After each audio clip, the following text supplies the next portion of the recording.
Sands of time blowing across the beach. Sometimes his lies they little louder. Hey everybody, as you can tell by the sound of my voice, James couldn't make it in again, but for positive reasons. So again, this week we're doing this podcast via Zoom. So James, my friend, take it away. Hello, Warriors, and welcome to another episode of Outreach Warrior. Thank you, Tom, and welcome. Yes, we are doing Zoom again this week. It's all good reasons. Some little extra family time, not enough time in the day, but we have Zoom. Zoom is our friend, and we are continuously evolving.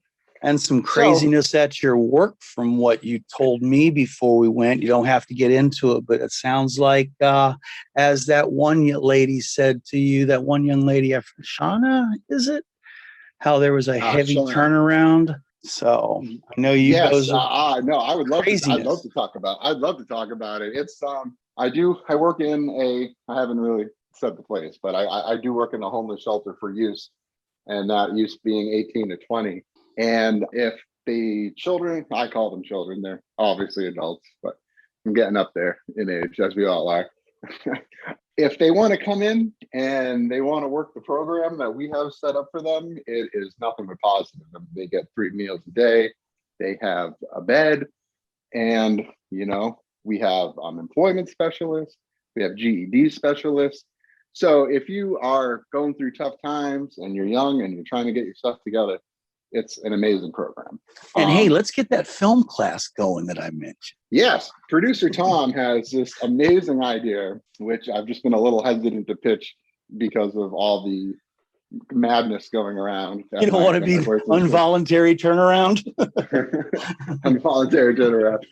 Yes, no, Tom's put together an awesome idea. And I'm going, because I actually teach a life skills class once a week. I'm going to try to incorporate that into life skills because, as Tom has said, and I agree with him 1,000,000%, that a lot of younger people these days are kind of wanting to be the YouTube influencers, the TikTok influencers, filmmakers. And am I right on this, Tom? Yeah. And if nothing else, it's a way for them to express themselves so they don't feel so closed away in some social media places. But yeah, it seems like everybody now of a certain age thinks, hey, I'm going to be a YouTube star. I'm going to be a TikTok star. So, if we can show them a couple lighting techniques and a couple camera techniques from the years I've been doing this, then it's a way to maybe give them another reason to jump out into the world and go for it, at least in my opinion.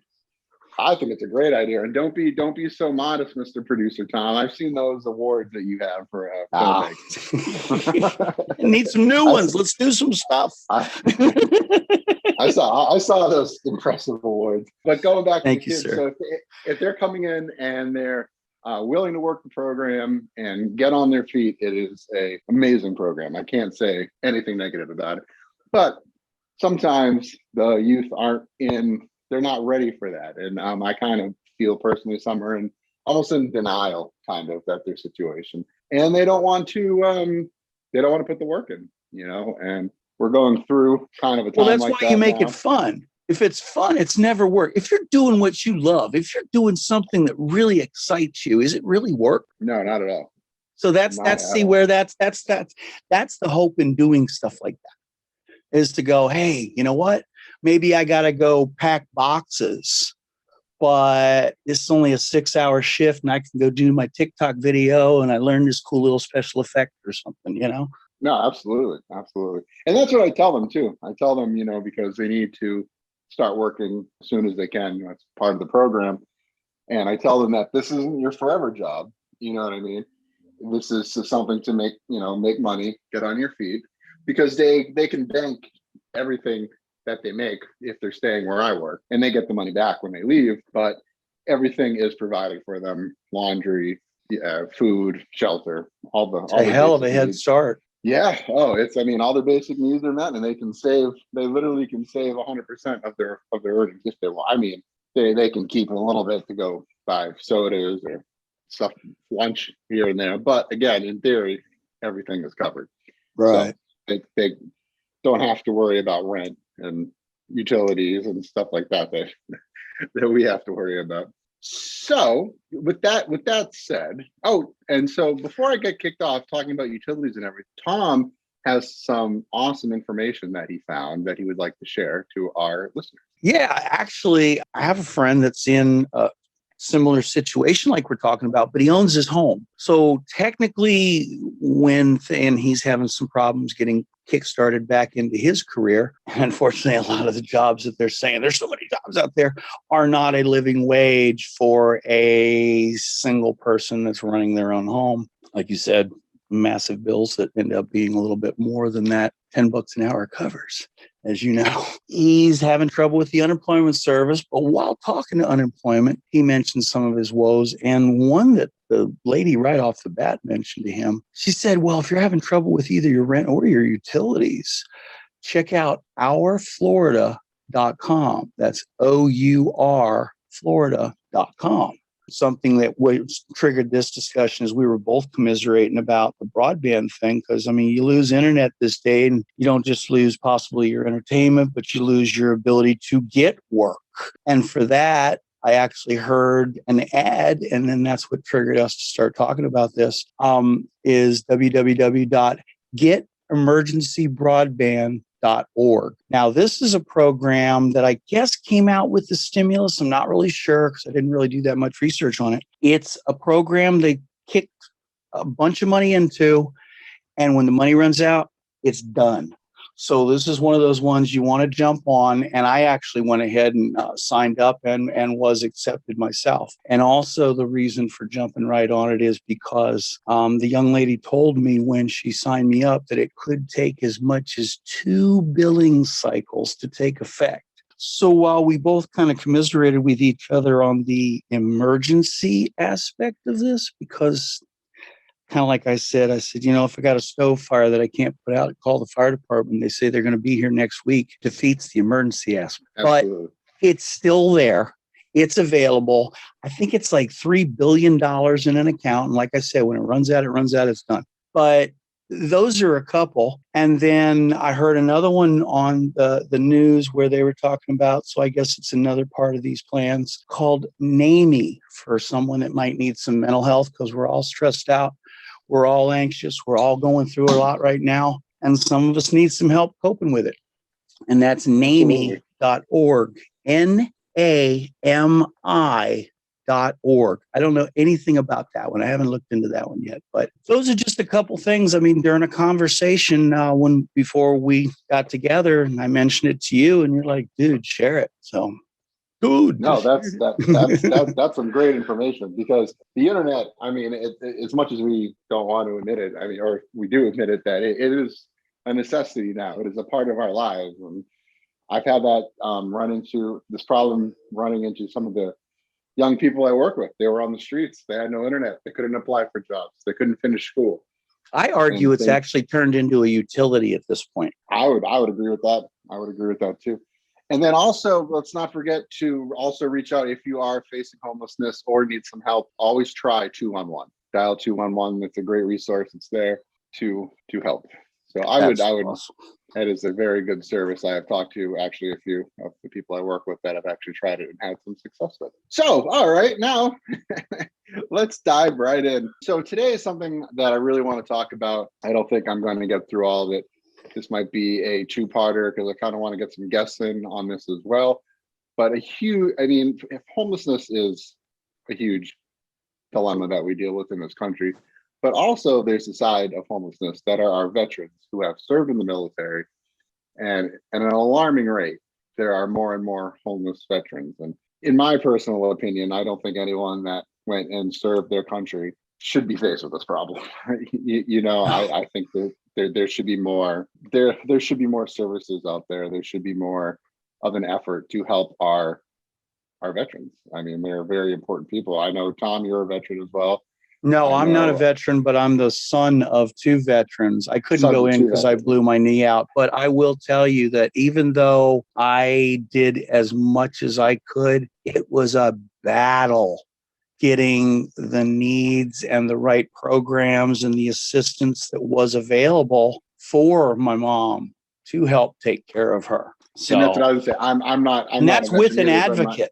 I was an advocate for her. And a lot of these folks, especially homeless veterans, they don't have an advocate. They maybe have an Alex out there, but that's one guy helping how many people a night, And I'm really glad that you brought that up, because the caseworker's job, so we brought up Alex, a friend of the show who was on. What they do is so important, and they're are so varied in work. Like, they are really one of these unsung heroes out there. It's just I just want to say a shout out to that. But yeah, so the caseworkers do a lot. They're the ones that, then again, I mean, if just saying a homeless veteran, like, it's just getting them to that step to get a caseworker, like I said, like, there is that help out there, but you got to know who to go to and you got to know who to look for. So that's why caseworkers are just so important. But so back to the home, I'm not a veteran.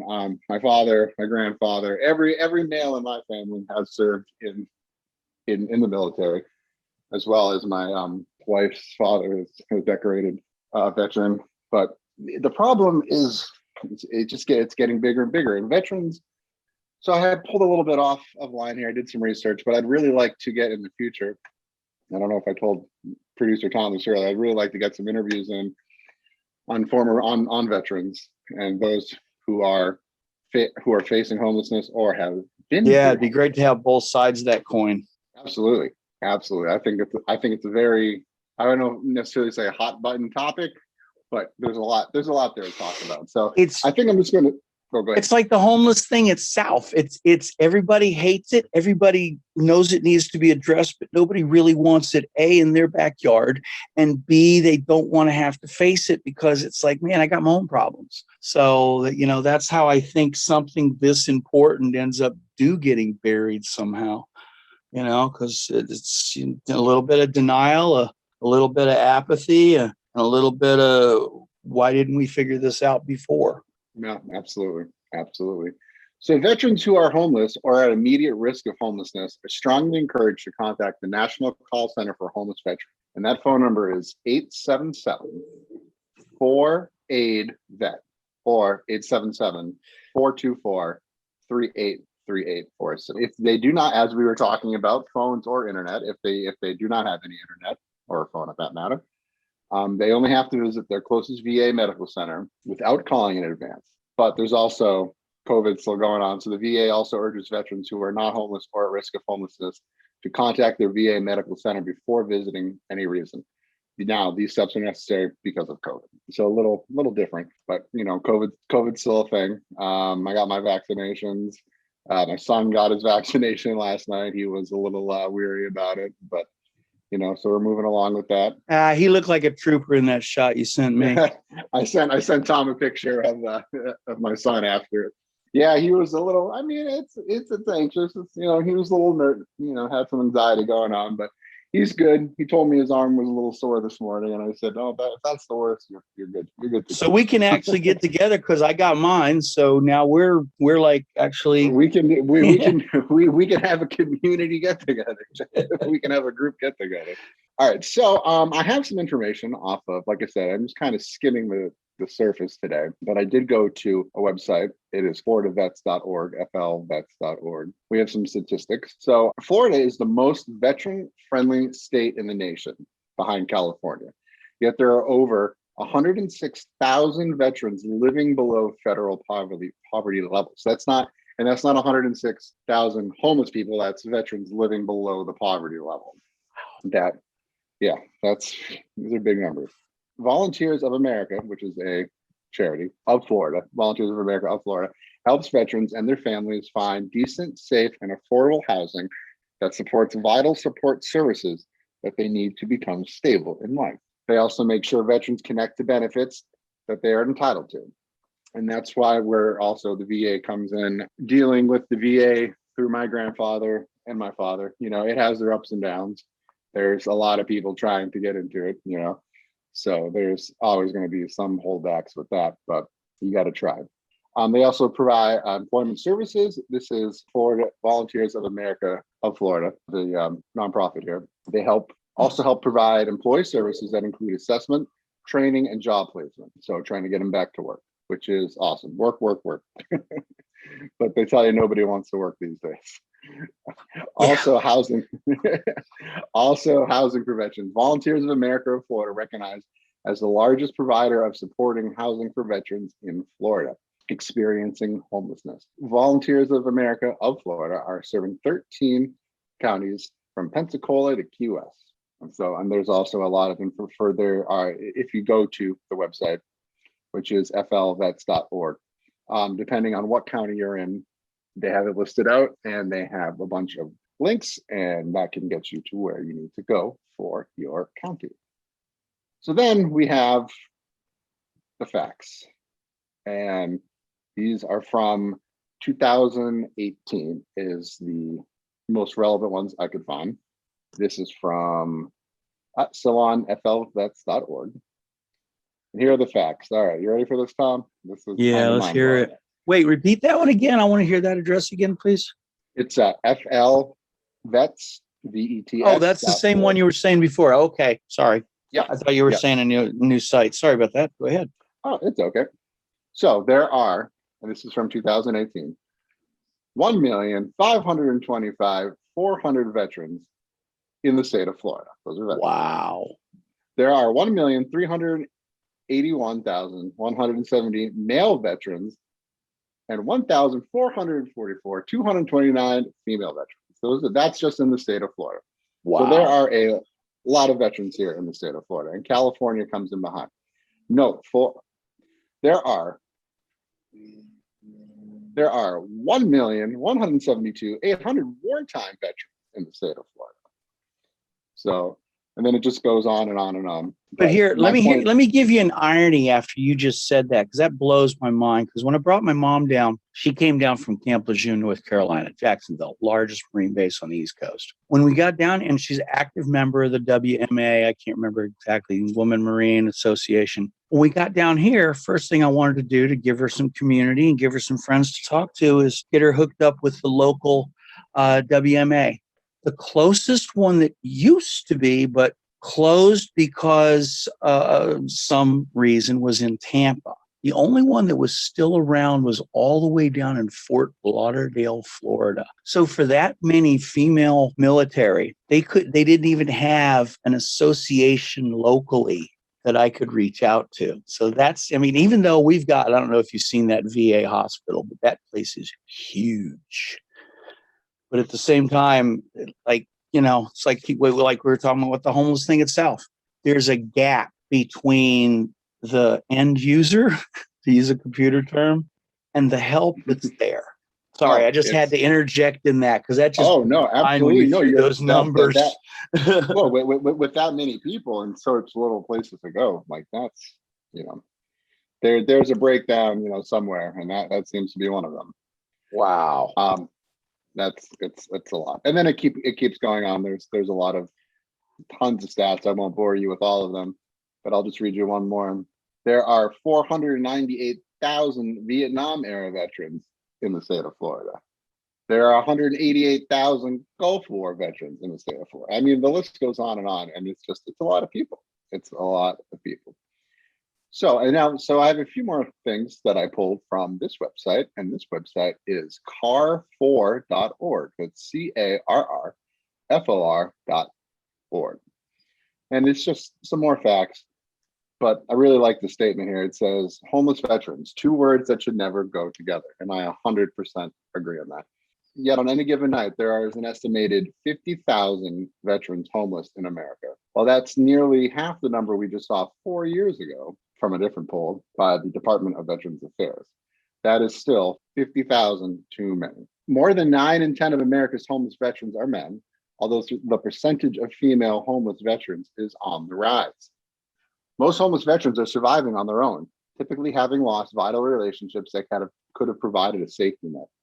Addressing the fundamental issue that contributes to high rates of relationship breakdowns among veterans is a key factor in reducing homelessness among our former servicemen and women. Most homeless veterans live in urban areas and are dealing with significant stressors such as elevated anxiety, depression, mental illness, visible and non-invisible wounds, and quite often addiction. This has begun all over the country. So there's that word again with depression, mental illness, Yep. addiction on the street. You know, you might be the most mental health fit person in the world, but if you're going to face homelessness and live on the street, that is going to severely affect your mental health. Well, then now in their case, then if they did serve active and they were during wartime active, they also have to stack PTSD on top of that. Absolutely. And PTSD is very real, and it is a huge problem that a lot of veterans deal with, and even non-veterans deal with. Let alone, a lot of things that people don't think about is ear damage, sight damage. Because when you're firing off, for like my father, he lost the whole left side of his hearing because a howitzer went off right before they told him to clear. So there's that kind of stuff that you don't even think about unless you've been around it or know somebody who has. And I can't, I have nothing to compare it to. I just have my grandfather, who I was very close with. He would tell me, countless. Some people don't like to talk about, when they were in combat and stuff. But I'd get my grandfather going, and it was the stories he told me. I can't even fathom being 19 years old in Sicily in Africa and shooting people and fighting. Like he got his left arm blown. All the bone. He kept his arm, but all the bones from his. It's actually an amazing story. Maybe I'll get into it another time. But long story short, all his bones were shot out, and then a German medic saved his life with an American flag, made a tourniquet around his arm, saved him, and the German medic wanted to get captured, so he surrendered and saved my grandfather's life. So it's wild. Like that stuff blows my mind, and that's why I just have the utmost respect for veterans and people that serve. It's just, it's I can't to make my point across. I can't even fathom. I can't. Yeah, my grandfather had a similar situation in World War I with mustard gas and liquid fire. So, in the same thing, the German doctors put him in a bath, and they didn't have any problem with the Irish, so they shipped him on back. It's wild. I mean, I can't fathom. I don't know about you, but being that, yeah, I mean, the PTSD thing is just, my heart goes out to him. Although exact counts are impossible to come by, the transient nature of the homeless population presents a major challenge to our nation. From the U.S. Department of Housing and Urban Development's estimates as of 2020, so back to that number, about 50,000, this says 49,933 veterans are homeless on any given night.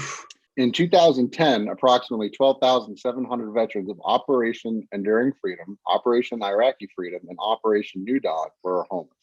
The number of young homeless veterans is less than 10% of the total homeless veterans population out there. And I wanted to bring that up because that's the kind of the era where my friends went. But my good friends and I, they were Operation Enduring Freedom, and they were in Iraq. And it's kind of a sobering fact now, that we're this age now, and those people they're homeless. And yeah, it's a shock. It really, it's a shock till you look at the numbers and you talk about it. So what seems to work best? The most effective programs for homeless and at-risk veterans are community-based nonprofits working in collaboration with the local VAs. They combine rapid housing assistance with dedicated, highly effective case managers equipped to deliver immediate access to vital support services and resources. So going back to the case workers, like so important. And that's one of the housing systems that we work with in my work. There's a Rapid, there's Whirlpool. Rapid Housing, it's a great program. You usually get them right in with a roommate, and they help. They start paying rent, but very slowly. Like they'll come up with I'm not 100% sure the numbers and how it works, but from what I've been told, that with Rapid, you go right in, you pay a little bit, you get on your feet, and then you become more responsible for more money as time goes by, gets them back on their feet, gets them in places. So that is one good option. Funded government funds, while important, are limited. Available services are often at capacity, and it's critical. Therefore, the community groups reach out to help provide support. So that's where we come in. The warriors, the outreach warriors, get out there, help, volunteer, donate if you can. I know money's tight for a lot of people. It comes down to being a warrior and giving back and helping your community. So that's just a little bit on homeless veterans that I wanted to talk to you today about. I wanted to just touch upon real fast that our donations are coming along for our first event. I call it Operation Clean, passing out deodorant, soap. Hopefully we can find a good deal on socks and some underwear. Just got a big donation the other day. Feminine products for girls, because I was a little unsure if I could wasn't too sure how to build a girls package. That came through. So we got 2 big bags of stuff for females. And now we just need to get the stuff for deodorant and soap and shampoo. And we will be out in Orlando. And we're looking for the beginning of June for that. More information as it comes in. And yeah, so it's going good. Tom, you got anything else you'd like to say?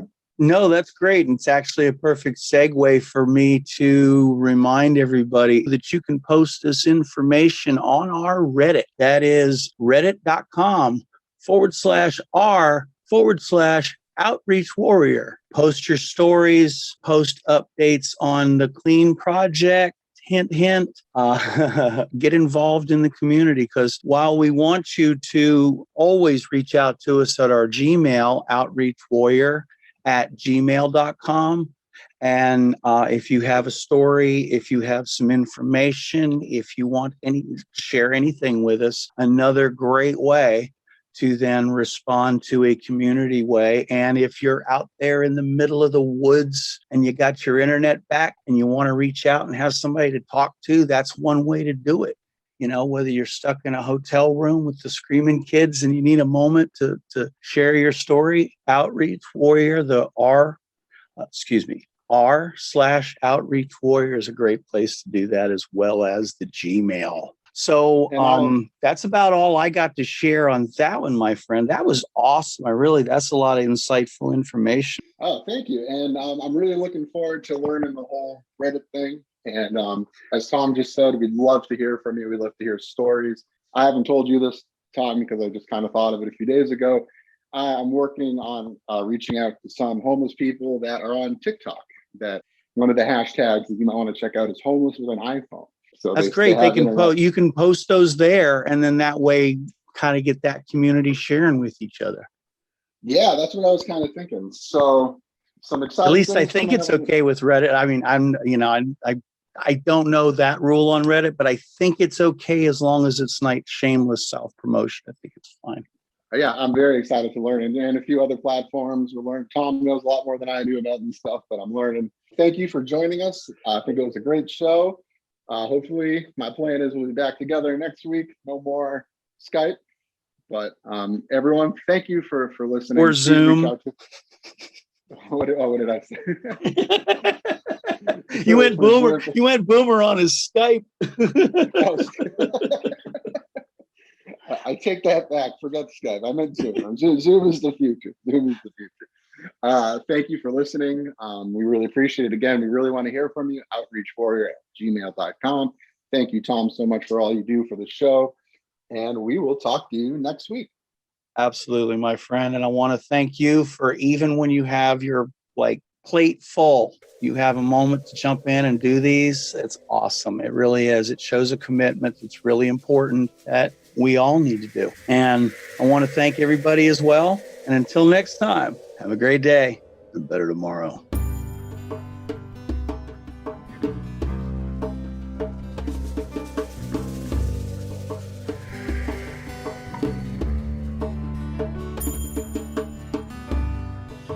Living here for centuries,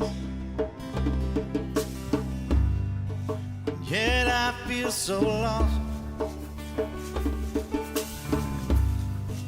Men will do just what they please, never count the cost. And who's gonna help me find my way back home? And who's gonna help me find my way? And who's gonna help me find my way back home?